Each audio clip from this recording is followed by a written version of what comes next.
Saya divonis dokter, kanker itu datang kembali. Itu sudah menyebar sampai ke paru-paru. Dokter bilang itu sudah stadium 4. Saya sampai udah gak ada harapan hidup. Mengapa Tuhan menunjukkan rasa cintanya dengan cara seperti ini? Mungkin aku ingin sekedar bertanya, bagaimana aku bisa menjalani hari esok dengan penyakit yang kualami ini?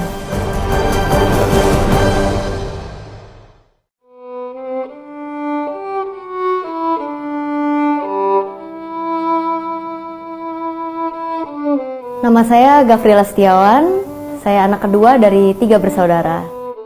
Saya dari sejak umur 5 tahun ada ketertarikan untuk bermain musik. Setelah lulus SMA, saya mengambil jurusan sastra China di salah satu universitas di Indonesia. Karena pada saat itu saya memang tertarik dalam bahasa Mandarin.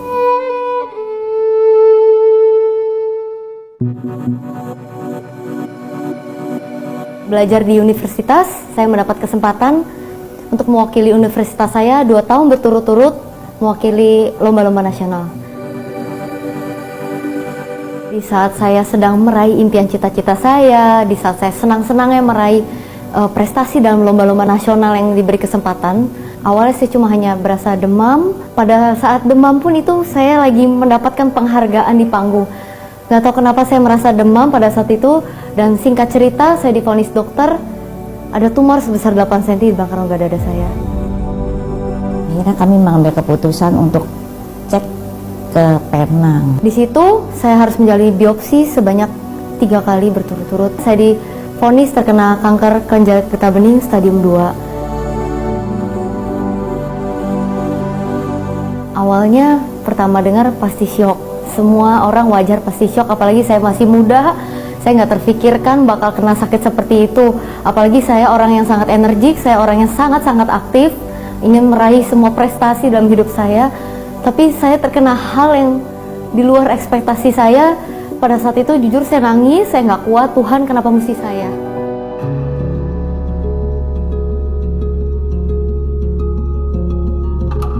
Setelah saya menjalani pengobatan selama sekitar 7 bulan, sampai bulan Juli 2015, saya dinyatakan dokter sembuh dari kanker saya. Itu bertepatan dengan saya dikasih kesempatan sama Tuhan untuk wisuda.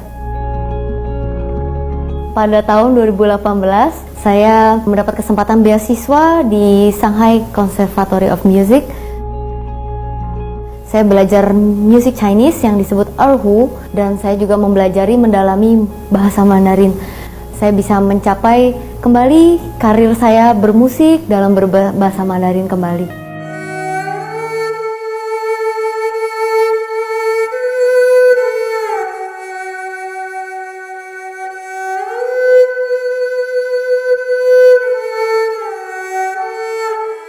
Tapi di saat saya senang-senangnya mewujudkan impian cita-cita saya kembali, pada tahun 2017, tepatnya bulan Maret, saya divonis dokter, kanker itu datang kembali, kambuh kembali. Itu sudah menyebar sampai ke paru-paru, dokter bilang itu sudah stadium 4. Merasa bingung, terbingung-bingung ya, karena kenapa Tuhan udah sembuhkan saya, kenapa saya mesti sakit lagi, dan keadaannya pun lebih berat. Dan pada saat saya sakit pun itu di saat saya lagi produktif, umur saya yang masih sangat muda. Orang-orang semua produktif, tapi saya harus mengalami itu di rumah sakit setiap hari.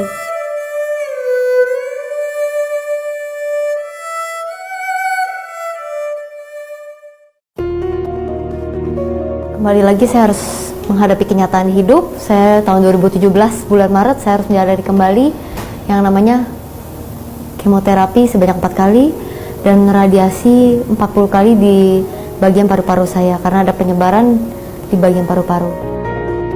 3 bulan kemudian saya kembali ke dokter kembali, dan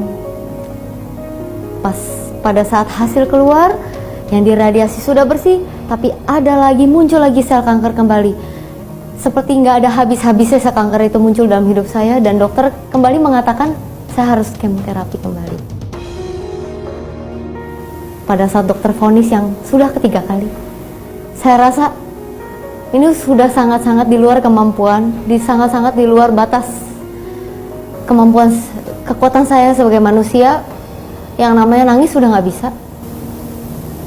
Saya cuma hanya bisa diam. Bisa dibilang di situ saya udah hopeless, saya udah nggak ada harapan hidup. Dan di situ saya sampai jam 3 pagi saya nggak bisa tidur. Ketakutan, khawatir itu muncul. Orang manusia pasti takut mati, semua pasti wajar. Apalagi takut menghadapi penyakit yang nggak main-main. Saya berdoa, Tuhan, jalan mana yang harus saya ambil? Saya jujur udah nggak mau kemo, saya udah nggak mau radiasi. Saya banyak berdiam diri sama Tuhan, saya lebih banyak memberikan waktu saya untuk berkomunikasi sama Tuhan. Kayak Tuhan memberikan banyak kepekaan dalam hidup saya untuk menjalani pola hidup sehat. Back to nature, semuanya. Saya menghilangkan segala stres saya fokus sama Tuhan setiap hari hidup saya. Dan sampai detik ini saya ada di sini, saya bisa sehat, saya bisa survive sampai sekarang ini, semua karena berkat dan mujizat Tuhan. Saya bersyukur, terima kasih Tuhan untuk penyakit yang saya alami. Jadi saya banyak belajar dari kehidupan, proses yang begitu berat dalam hidup saya. Sakit penyakit ini mendewasakan saya, sangat-sangat mendewasakan saya menjadi orang yang lebih berserah sama Tuhan. Yang pertama, saya tidak mengandalkan kekuatan saya, karena jujur saya sebagai anak muda, wah saya masih kuat, saya bisa semua sendiri. Tapi semakin kesini dengan menjalani proses ini, saya nggak bisa kalau nggak ada Tuhan. Saya lebih mengandalkan kekuatan Tuhan, bukan kekuatan saya sebagai manusia, karena kekuatan manusia itu ada batasnya. Dengan perubahan dia saat ini ya, saya lihat dan saya semakin bangga. Buat seorang pemudi dengan usia 21 tahun waktu dia kena sampai sekarang 26 tahun dia survive, itu perjalanan dia buat saya sangat wow, sangat amat bangga. Dia berjalan di dalam Tuhan, komit. Tuhan gak pernah tinggal diam buat setiap anak yang setia.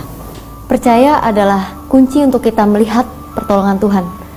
Tanpa iman, kita tidak akan merasakan mujizat Tuhan. Sebab itu, jangan pernah menjadi tawar hati. Mereka yang bimbang tidak akan mendapatkan apa-apa. Apapun yang kita alami hari ini, percayalah bahwa mujizat Tuhan itu masih terjadi.